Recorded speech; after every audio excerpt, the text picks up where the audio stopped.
ஏன்னா ஆக்சுவலி வந்து இந்த செக்யூரிட்டி அஜித் குமார் டாபிக் தான் பேசலாம்னு முடிவு பண்ணியிருக்கேன். ஏன்னா ரொம்ப மனசு கஷ்டமா இருக்கு அந்த இன்சிடென்ட் கேட்டோன்னே. ஸோ நம்ம சைடு வந்து ஏதாவது நம்மளுக்கு என்ன ஃபீல் ஆகுது, இது எப்படி பண்ணிருக்கலாம், ஹேண்டில் பண்ணிருக்கலாம், இது இப்படி பண்ணிக்க கூடாது அப்படின்றத பத்தி டிஸ்கஸ் பண்ணலாமா? வணக்கம் மக்களே, இன்னைக்கு வந்து நம்ம அஜித் குமார் செக்யூரிட்டி பத்தி தான் பேச போறோம். ஸோ ரொம்ப கஷ்டமா இருக்கு அந்த நியூஸ் திறந்து பார்த்தோன்னே. இப்படிலாம் வந்து கேட்க கூட முடியல, ரொம்ப மனசு வலிக்குது.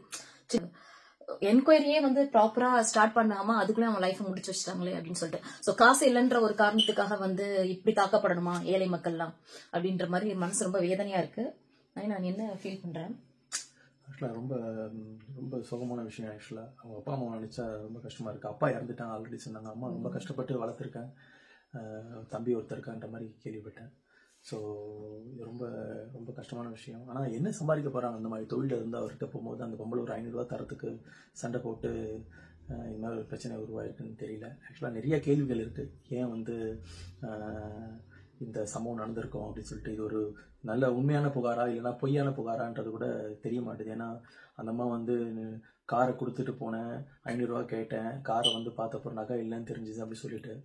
கிட்டத்தட்ட சொல்ல போனால் அந்த பையன் ஒரு உதவி தான் பண்ணிருக்கான்ற மாதிரி என் கண்ணுக்கும் தோணுது. ஆக்சுவலாக நான் அந்த பையன் எடுத்துருக்க மாட்டான்னு நான் சொல்லலை. ஆனால் பட் வந்து அந்த 500 ரூபா கேட்டேன் அந்த மாதிரி சொன்னாங்க. அது வந்து காரை விடுறதுக்கு முன்னாடி அந்த பையன் கேட்டானா இல்லைனா வந்து காரை விட்டதுக்கப்புறம் 500 ரூபா கேட்டானா. இந்த அம்மா நகை வச்சிருந்தது சொன்னது வந்து எவ்வளோ தூரம் உண்மை உள்ள இருக்குதா இல்லையான்றது தெரியாது.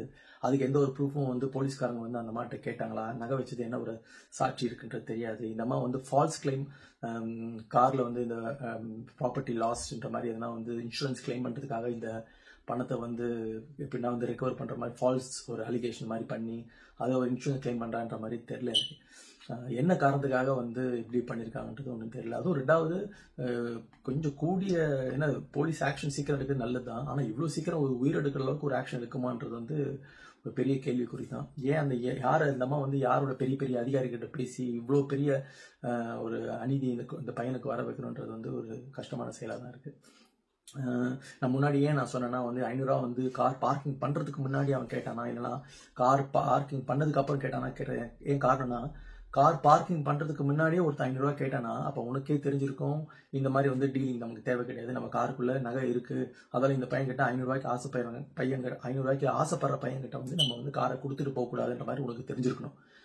இல்லை அந்த பையன் வந்து காரு வாங்கினதுக்கு அப்புறம் தான் காரை வந்து பார்க்கிங் ரிட்டர்ன் தரப்போகும்போது 500 ரூபா கேட்டாங்கன்னா தெரில. அந்த பையன் நகை எடுத்திருக்க பையன் ஒரு 500 ரூபாய்க்கு ஆசைப்பட்டிருப்பானா, சுமூகமாக முடிச்சு அமைச்சிருக்கலான்ற மாதிரி பண்ணியிருந்திருக்கலாம். ஸோ அதுலேயும் எனக்கு ஒரு பெரிய டவுட்டு தான். ஸோ போலீஸ்காரங்க வந்து ஏன் வந்து அந்த உள்ளே இருந்த நகைக்கு வந்து என்ன அத்தாச்சி இருக்குன்ற கேட்டாங்கன்றது தெரியல. ஸோ அதெல்லாம் நிறைய கேள்விக்குறிகள் இருக்குது. கரெக்ட், அஃப்கோர்ஸ் சிஎம் வந்து ஒரு எஃபர்ட் எடுத்து அவருக்கு இருக்கிற பிஸி ஷெடியூலில் ஒரு ஃபியூ மினிட்ஸ் ஸ்பெண்ட் பண்ணி அவங்க அம்மாக்கிட்டையும் அந்த தம்பிக்கிட்டையும் பேசியிருக்காங்க. அது வரவேற்கத்தக்கது. ஆனால் இந்த ஒரு ஃபோன் காலில் மட்டும் இது முடிஞ்சிடக்கூடாது நான் நினைக்கிறேன். இது வந்து அவங்களுக்கு வந்து நீதி கிடைக்கணும். அவங்க தம்பிங்களுக்கும் அவங்களுக்கும் வந்து அந்த அம்மா எவ்வளோ கனவு கண்டிருப்பாங்கன்னு தெரியாது. தான் வாழ்க்கையை முன்னேற்றத்துக்கு இந்த பையன் வந்து எவ்வளோ கனவு இருக்குன்றது நமக்கு தெரிஞ்சிருக்காது. ஸோ அது ஒரு சிஎம் வந்து இவங்களுக்கு 2 பேருக்கும் வந்து இதெல்லாம் வந்து பண்ணணும்னு நான் எதிர்பார்ப்பேன். ஆக்சுவலி என்னால் கண்ட்ரோல் பண்ண முடியல. ரொம்ப பெயின்ஃபுல்லா இருக்கு. ஒரு குழந்தை எவ்வளோ கொடூரமா அடிச்சு வந்து வாழ்க்கையே முடிச்சிட்டாங்களே அப்படின்னு விசாரிச்சிருக்கலாம், நல்லா விசாரணை பண்ணியிருந்திருக்கலாம். அண்ட் மோவரும் அந்த லேடியோட ஒரு வீடியோ நான் பார்த்தேன். இது மாதிரி வந்து அதே தான் நீ சொன்னதுதான், அந்த 500 ரூபாய் வந்து கேட்டான்னு சொல்லிட்டு. ஃபர்ஸ்ட் ஆஃப் ஆல் நம்ம ஒரு சின்ன விஷயம், நம்ம ஒரு ஹேண்ட்பேக்ல வந்து ஒரு 1000 ரூபாவோ வச்சிருந்தோம்னா பஸ்ல போகும்போது இடம் இல்ல அப்படின்னு சொல்லிட்டு பேக் யாராவது கொடுத்துட்டு உட்கார போறோமா என்ன, காசு தான் அவ்வளவு சேஃபா நம்ம வச்சுப்போம். அந்த மாதிரி தான் இவ்வளவு சவரன் நகையை வச்சிருந்த காரை நீ எப்படி ஒரு செக்யூரிட்டி நம்பி கொடுப்ப? ஓகே, அதே மாதிரி நீ பார்க்கிங் ஒன்று போட தெரியல, ஓகே, நீ வந்து ஹெல்ப் கேட்கறல, ஏனாமா உனக்கு எல்லாமே கிடைச்சிருமா? ஓகேவா? ஒருத்தவன்ட்ட வேலை கேட்கறனா அதுக்கு கூலி கொடுத்துதானே ஆகணும். பையன் வந்து யாருக்கிட்டயும் கீ கொடுத்தா பார்க் பண்ண வச்சிருக்கான். அப்ப டவுட் இந்த பையன் மேல மட்டும் ஏன் வந்தது? யாருக்கிட்டயும் பார்க் பண்ண வச்சு சொல்லிருக்கான்ல. சோ அவனையும் தானே விசாரணை பண்ணி இருக்கணும். அதை பத்தி எனக்கு தெரியல பண்ணிருக்காங்களா இல்லையான்னு. இவனை மட்டும் கொண்டு போய் இவ்வளவு கொடூரமா அடிச்சு கொன்னதுக்கு காரணம் என்ன? தப்பே அவன் பண்ணிருந்து நகையே அவன் எடுத்திருந்தா கூட, ஆனா இந்த தண்டனை வந்து ஏத்துக்க முடியாத ஒரு பெரிய தண்டனை. கரெக்டா? எந்த போலீஸ்காரங்களுக்கும் அடிக்கக்கூடிய இது ரைட்ஸ் கிடையவே கிடையாது. ஆக்சுவலா நான் இது மூலியமா நான் நிறைய லாயர்ஸ் வந்து ரொம்ப வேண்டி கேட்டுக்கிறது என்னன்னா, நிறைய மக்களை வந்து நம்ம எஜுகேட் பண்றோம். வளர்ந்த நாடுகள் எல்லாமே வந்து எந்த போலீஸ்காரனும் யாருமே பண்ண மாட்டாங்க. ஸோ சம்டைம்ஸ் பண்ணுவாங்க. ஆனா எப்படி பண்ணுவாங்கன்னா, அது வந்து அந்த அந்த பிரச்சனையை வந்து பெருசாக்காம இருக்கிறதுக்கும் பிளஸ் வந்து அந்த இடத்த வந்து காமா வச்சுட்டு வந்து ரெஸ்ட்ரைன் மாதிரி பண்ணுவாங்க, தவிர்த்து பெரிய அடிதடி மாதிரிலாம் போக மாட்டாங்க.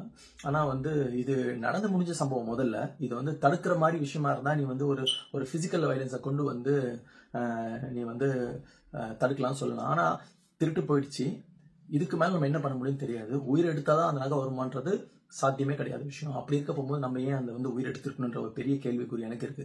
ஸோ அட்வொகேட் கிட்டலாம் என்ன சொல்றேன்னா, நிறைய அட்வொகேட் இருக்காங்க நம்ம ஊர்ல, வந்து அட்வொகேட்டுக்கு பஞ்சமே இல்லை.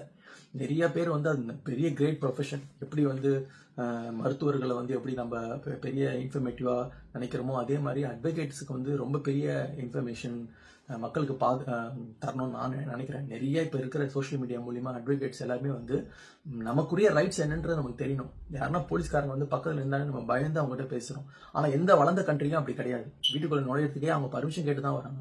அவங்ககிட்ட அரெஸ்ட் வாரண்ட் இருக்கா இல்லையான்றது வந்து மக்கள் அவங்ககிட்ட கேட்கறாங்க. அவங்க கேட்ட கேள்விக்கெல்லாம் பதில் சொல்ல வேண்டிய அவசியமே கிடையாது. நிறைய வீடியோஸ் நிறைய இருக்கு. இப்படிலாம் நம்ம வந்து போலீஸ்காரர்கிட்ட பேசுமான்ற மாதிரி எனக்கே நிறைய வழி தோணிருக்கு. ஆனா அந்த மாதிரி சூழல் வந்து இன்னும் இந்தியாவுக்கு வரல. இந்தியாவில் நிறைய இடத்துல வந்து வரல. சில எஜுகேட்டட் பீப்புள் வேணா வந்து கேட்கறாங்க. ரீசெண்டா வந்து இந்த ரெட் பிக்ஸோட ஓனரை வந்து அரெஸ்ட் பண்ண கூட அவங்க ஒய்ஃப் வந்து வீட்டு வாசல்லே நின்றுக்கிட்டு எவ்வளோ கேள்வியில வந்து போலீஸுகளை கேட்டாங்க. அது மாதிரி தான் கேட்கணும். அது மாதிரி தான் நம்மளும் போலீஸ் கேட்கணும். போலீஸை வந்து கேள்வி கேட்கறது தப்பே கிடையாது, சேலஞ்ச் பண்றது தப்பே கிடையாது. ஆஸ் ஃபார் அஸ் அது ஒரு லிமிட்ல இருந்து அது வந்து ரீசனபிளா இருந்துச்சுன்னா அவங்க கேள்வி கேட்கறது தப்பே கிடையாது. ஸோ இந்த மாதிரி நாலேஜை நிறைய அட்வொகேட் வந்து முன்னாடி கொண்டு வரணும்னு நான் நினைக்கிறேன். ஸோ அது அவங்க ரெஸ்பான்சிபிளா கொண்டு வரணும். அடுத்து வந்து அந்த போலீஸ்காரங்களோட வைஃப் வந்து இப்ப மறியல் பண்றாங்களா இந்த மாதிரி? ஸோ அது கூட அந்த வீடியோ கூட பார்த்தேன். அந்த of course I'm so sorry for the family of those 6 policemen. அவங்களாம் வந்து போலீஸ்கார மனைவிகள் எல்லாருமே வந்து மறியல் மாதிரி பண்ணி சும்மா அவங்களோட ஜஸ்டிஸை வந்து பண்ண வைக்கிறாங்க. எனக்கு புரியுது உங்க குடும்ப சூழ்நிலை எப்படி ஆகும்னு சொல்லிட்டு. ஆனா நாங்க யோசிக்கிறது யாருன்னா, உயிர் போன விஷயத்தை பத்தி தான் யோசிக்கிறோம். உங்க வீட்டுக்காரர் அரெஸ்ட் பண்ணப்பட்டிருக்கலாம், உங்களுக்கு ஒரு குழந்தை இருக்கலாம், ஆனா நீங்க இன்னும் உயிரோட இருக்கீங்க. உங்க குழந்தைங்க உங்களால காப்பாற்ற முடியும். நான் வந்து உங்களுக்கு கொடுத்த தண்டனை கிடையாது, கட்டாயமா நீங்க அப்படி எடுத்துக்க வேண்டிய அவசியமே கிடையாது. அந்த பையனுக்கு நீங்க ஜஸ்டிஸ், நாங்க பேசுறப்ப மாதிரி நீங்க உங்களுக்கு ஜஸ்டிஸ் எதிர்பார்க்கறீங்க. ஆனா உங்களால உங்க குழந்தைங்களுக்கு கட்டாயமா நல்ல வாழ்க்கை கொடுக்க முடியும். ரெண்டாவது, தமிழக அரசாங்கமும் உங்களுக்கு உதவி பண்ணணும்ன்ற நான் எதிர்பார்க்கிறேன். உங்களை நடுத்தருல விட்டுறணும்னு சொல்லிட்டு நாங்க யாருமே வந்து நாங்க இது பண்ணல. ஆனா அதே டைம்ல உங்க வீட்டுக்காரர் பண்ண தப்புக்கு வந்து அப்படியே விட்டுட்டா அது வந்து அந்த குழந்தைக்கு பண்ற நியாயமா இருக்காது. ஸோ அதால தயவு செஞ்சு உங்க வாதத்தை கொண்டு வந்து அந்த பையனுக்கு நடந்த ஒரு அநீதியை நீங்க வந்து ஈடுகட்டணும்னு நினைக்காதீங்க. அது நல்லா இருக்காது ஆக்சுவலா. ஏன்னா போன உயிர் போனதுதான். 10 சவர நகைய அந்த அம்மா கையில கொண்டு போயிருந்தானா இந்த பெரிய பிரச்சனை இருந்திருக்காது. ரெண்டாவது, போன 10 சவர நகை அந்த பையனே திருடிருந்தா கூட நாங்க எல்லாம் இவ்வளவு பேர் வந்து அந்த பையனுக்காக வருத்தப்படுறோம், கண்ணீர் விடுறோம். இப்படி அநீதி நடந்ததுக்காக ஒரு 10 ரூபா போட்டா கூட இருக்கிற மக்கள் எல்லாமே சேர்த்து அந்த 10 பவுனை வந்து கொண்டு வந்துட முடியும். ஆனா அந்த போன உயிரை எத்தனை பேர் நினைச்சாலும் கொண்டு வர முடியாது. சோ அதனால அந்த போலீஸ்காரங்களோட மனைவிகள் மறியல் பண்றது வந்து எனக்கு தெரிஞ்சு நியாயமா எனக்கு தோணல. நீங்க உங்க குழந்தைங்களை நல்லா கொண்டு வரலாம். இது மாதிரி போலீஸ்காரங்களுக்கு வந்து இந்த மாதிரி ரிஸ்க் இருந்து தெரிஞ்சுதான் அவங்க வந்து அது மாதிரி போறாங்க. அது மாதிரி அவங்களும் வந்து கொஞ்சம் லீகலா ஒபே பண்ணி தான் சில கேஸுங்களை வந்து டீல் பண்ணுன்றது இது மற்ற போலீஸ்காரங்களுக்கு ஒரு பாடமா இருக்குன்றதான் நான் நினைக்கிறேன் இந்த அரெஸ்ட் மூலியமா. எவ்வளவு வலி தாங்க முடியாம துடிச்சு அந்த குழந்தை சத்துருக்கும்ல. சோ அது ரொம்ப தாங்க முடியாத ஒரு தாய்மார்களுக்கும் பெரிய வேதனை அது கொடுக்குது. இப்போ உங்க குழந்தைக்கு அப்பா இல்ல அப்படின்ற மாதிரி நீங்க கிளைம் பண்றீங்க. சோ அந்த அம்மா அப்பா இல்லாம அந்த பிள்ளைங்களை வளர்த்திருக்காங்க. இன்னைக்கு அவங்க பையனே இல்லையே, அவங்க என்ன பண்ணுவாங்க சொல்லுங்க. சோ அது வந்து இது வந்து ஏத்துக்க நல்ல பாயிண்ட். ஆக்சுவலா வந்து நீங்க வந்து உங்க அப்பா இல்லாம இந்த குழந்தைங்களை எப்படி வளர்ப்பேன்னு சொல்லிட்டு உங்க குழந்தைங்களை வந்து கேமராவில கொண்டு வந்து காமிச்சிங்க. ஆனா வந்து அப்பா இல்லாம இவ்வளவு கஷ்டப்பட்டு ஒரு ஸ்டேஜுக்குள்ள கொண்டு வர போகும்போது அந்த குழந்தையே இல்லைன்னு சொல்ல போகும்போது அந்த அம்மா யாருக்காக உழைச்சிருப்பாங்கன்றது ஒரு பெரிய கேள்விக்குறி. ஸோ அதை நீங்க பாத்தீங்கன்னா உங்க கேள்விகளோ நீங்க முன்னெடுத்து வைக்கிற ஒரு வாதமும் அர்த்தம் இல்லாததா இருக்கும். ஸோ நீங்க முன்னெடுத்து வச்சு அந்த அம்மா பண்ண சாக்ரிஃபைஸை வந்து பண்ணாதீங்க. ரெண்டாவது, 3 பேர் அந்த வீட்டுல வேலை செஞ்சிருக்காங்க. எத்தனை பேர் படிப்பை வந்து அந்த 2 பேர் படிப்பையும் சாக்ரிஃபைஸ் பண்ணி தான் அந்த குடும்பத்தை வந்து எப்படி பண்ணியிருந்திருப்பாங்க. அவங்களோட வாழ்க்கை ஒன்றும் முடியவே இல்லை. முடிய தருவத்துல உயிர் போனாலும் நான் தப்புன்னு நான் சொல்லுவேன். ஆனா இது ஆரம்பமே இருக்கிற டைம்ல முடிவு தெரிஞ்சது வந்து ரொம்ப ரொம்ப பெயின்ஃபுல்லா இருக்கு எங்களுக்கு.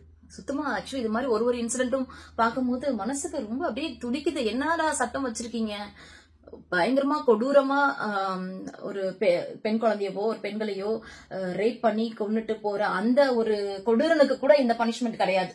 புரியுதா? நம்மளாம் மக்கள் துடிக்கிறோம், நம்ம கையில கிடைச்சா அவனை அப்படியே முடிச்சிருவோம் லைஃப்.